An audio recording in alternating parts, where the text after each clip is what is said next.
They say education is the foundation of democracy. That knowledge is the key to freedom. But what if the very system built to inform you was designed to hide the truth? What if the pages of your school books were edited not for clarity but for control? What if the most disturbing, revealing, and defining parts of American history were never meant to be taught? Because if they were, the entire narrative of the nation would collapse.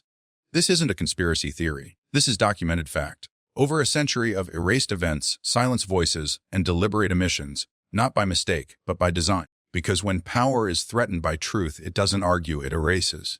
Today, we're going to reveal the forbidden past, the uncomfortable truths that never made it to your classroom. This is the history they banned from U.S. education, and once you hear it, you'll never see America the same way again. In the early 20th century, American history textbooks were rewritten, literally, to soften slavery, glorify colonizers, and erase dissent. Powerful lobbying groups, often funded by political and corporate interests, began pressuring school boards to sanitize history. They argued that certain topics were too upsetting, unpatriotic, or divisive. What they really meant was too truthful. Slavery, for example, was reframed not as a brutal system of human trafficking, torture, and generational trauma, but as an economic necessity. In many states, especially in the South, textbooks described enslaved Africans as workers or servants. The violence was erased. The resistance was ignored. The entire story was whitewashed. Meanwhile, indigenous genocide, the foundation upon which the United States was built, was reduced to phrases like westward expansion and manifest destiny. Schoolchildren were taught that Native Americans simply faded away or willingly gave up their land, without mention of the broken treaties, mass killings, and cultural erasure that defined American conquest. From elementary school to college, students were given a narrative of American exceptionalism, the idea that the United States was always right, always just, always moral. But hidden beneath that myth were policies and programs so dark, so disturbing, that even mentioning them in classrooms became illegal. In 1921, a prosperous black community in Tulsa, Oklahoma was annihilated. Black-owned businesses, hospitals, homes, all burned to the ground by white mobs, aided by local police. Hundreds were killed, thousands were displaced. For decades, this event, one of the worst acts of racial terrorism in American history, was not taught in a single public school. Not a word. It wasn't until the 21st century that survivors were even acknowledged. An entire massacre erased from memory.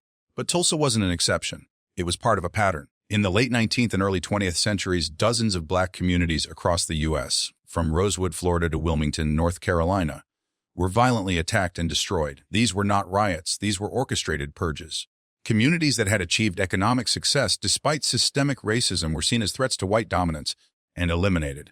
And yet, generations of Americans were taught that racial violence was a thing of the past, a minor footnote in a glorious American story. Even the American labor movement, a cornerstone of economic justice, was stripped of its history.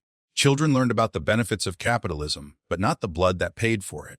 They weren't taught about the Cold Wars, where miners were bombed and gunned for striking. They weren't told about the Ludlow massacre, where women and children were killed by the National Guard during a labor protest. They never heard how the U.S. government sided with corporations again and again, violently suppressing workers who dared demand fair wages and human conditions.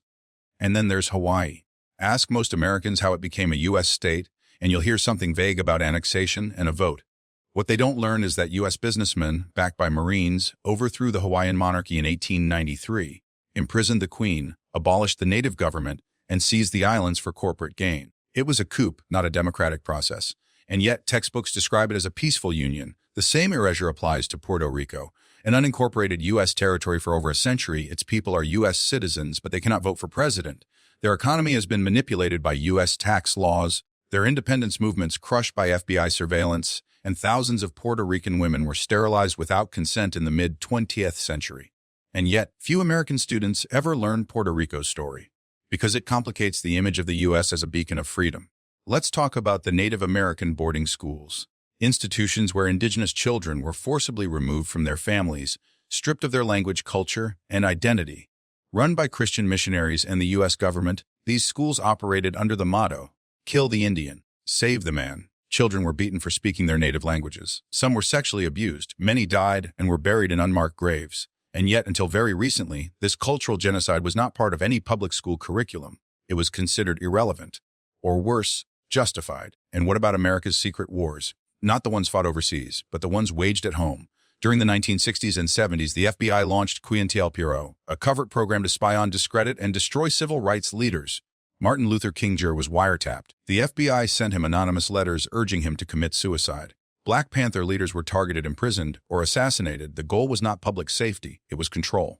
And yet, most American students are taught that the civil rights movement ended racism, as if equality was achieved through a few peaceful marches and a dream speech. Even more shocking is Operation Northwoods, a declassified plan from the early 1960s in which top U.S. military officials proposed staging terrorist attacks on American soil to justify an invasion of Cuba, blowing up ships, hijacking planes, killing civilians, all to manufacture consent for war. President Kennedy rejected the plan, but it exposes just how far the government was willing to go, and how little trust we can place in the sanitized versions of history we're fed. But perhaps the most disturbing part isn't just what was erased. It's why it was erased. Because if Americans knew their country's real history, if they understood the true origins of wealth, power, and privilege, they might begin to question the present.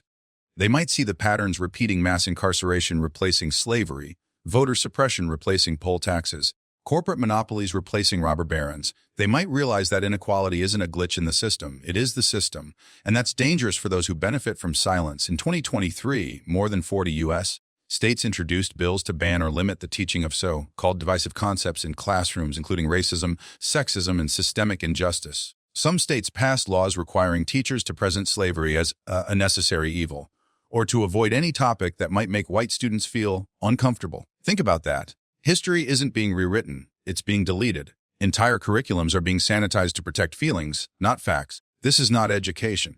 This is indoctrination.